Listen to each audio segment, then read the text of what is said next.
देखिए, जीवन का कोई पहलू इन चीज़ों को अलग नहीं कर सकते। लोग पूछते रहते हैं, जीवन और प्रेम, जीवन और आध्यात्मिकता, जीवन और खेल के बीच क्या फ़र्क, संबंध है?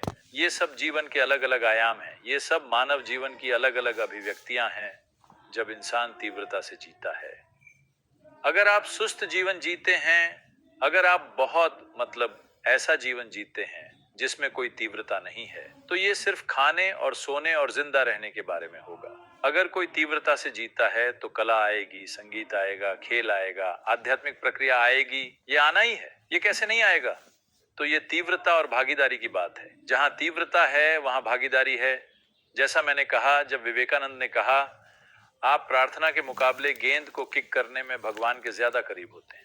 देखिए, जब आप प्रार्थना के आदी हो जाते हैं तो आप प्रार्थना करते हुए अपने बच्चों को संभाल सकते हैं। प्रार्थना करते हुए सैकड़ों अलग अलग चीजों के बारे में सोच सकते हैं। लेकिन गेंद को किक करने में अगर आप कुछ और सोचेंगे तो वो वहां नहीं जाएगी जहां आप ले जाना चाहते हैं। आपको पूरी तरह वहां होना होगा, वरना ये नहीं होगा। तो ये तीव्रता और भागीदारी है। इसके बिना कोई आध्यात्मिक प्रक्रिया नहीं है।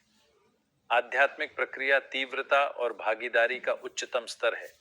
यदि आप तीव्रता से जीवन में शामिल हैं तो आध्यात्मिक होना स्वाभाविक है। आध्यात्मिक का मतलब ऊपर या नीचे देखना नहीं है।